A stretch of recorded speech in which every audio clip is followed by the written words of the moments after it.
Hi అండి. టమాటా నిల్వ పచ్చడి కిలోన్నర టమాటా తీసుకున్నాను. ఇది మనం ఎప్పటికప్పుడు కూడా చేసుకోవచ్చు. నిల్వ పచ్చడి అని ఎందుకు అంటున్నానంటే మనం ఎక్కువగా చేసుకొని సంవత్సరం పొడుగు స్టోరేజ్ పెట్టుకుంటాం కాబట్టి తక్కువ రేటు ఉన్నప్పుడు టమాటాలు ఇలా పెట్టుకుంటే చాలా మంచిది. కిలోన్నర టమాటాకి 100 గ్రాముల చింతపండు, ఒక 50 గ్రాములు సాల్ట్ వేసాను. సరిపోతే మధ్యలో కలుపుకోవచ్చని. కొద్దిగా పసుపు వేసి ఉడికించి సైడ్కి దించుకొని కళాయిలోని 1 స్పూన్ మెంతులు, 2 స్పూన్లు జీలకర్ర, 2 స్పూన్లు ధనియాలు, 2 స్పూన్లు ఆవాలు వేసుకున్నాను.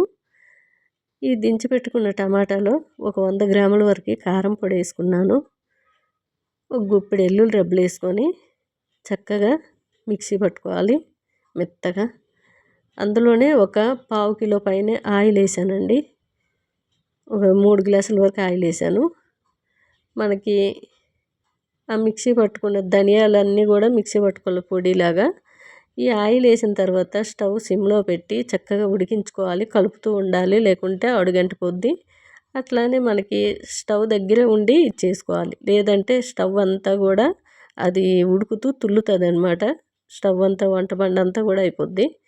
అందుకని దగ్గరుండి కలుపుతూ ఉడికించుకోవాలి.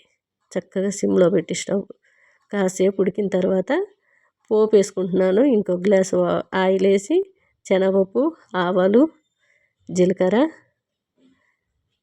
కొద్దిగా ఎండుమిర్చి, ఇంగువ కూడా వేసుకుంటే చాలా బాగుంటుందండి. ఆరోగ్యానికి టేస్ట్ కూడా బాగుంటుంది. మనం ఇది సంవత్సరం పొడుగు ఉంచుకోవచ్చు, లేదంటే మధ్య మధ్యలో మనకు టమాటాలు తినాలనిపించినప్పుడల్లా కూడా చేసుకోవచ్చు. సంవత్సరం పొడుగు ఉండాలంటే మనకి ఉప్పు కాస్త చింతపండు ఎక్కువ పడుతుంది. నిల్వ పచ్చడి టమాటాలు తక్కువ రేటు ఉన్నప్పుడు ఇలా చేసుకోండి. నేను ఒక 100 గ్రామ్స్ వరకు వెల్లుల్లి రెబ్బలు కూడా వేసుకున్నాను. పచ్చివి కొన్ని వేసి రుబ్బాను, కొన్ని పోపులు వేసుకున్నాను. ఈ ధనియాల పొడి అంతా కూడా వేసి బాగా కలిపేసుకొని ఇప్పుడు చూడడానికి ఆయిల్ అంత కనబడదు, కానీ ఓ 2 డేస్ తర్వాత ఆయిల్ అంతా కూడా పైకి వచ్చేస్తుంది. ఇంకా ఆయిల్ సరిపోలేదనిపిస్తే మీకు వేడి చేసుకొని అప్పటికప్పుడు కూడా కలుపుకోవచ్చు. ఇది ఫ్రిడ్జ్లో పెడితే సంవత్సరం పైనే ఉంటుంది.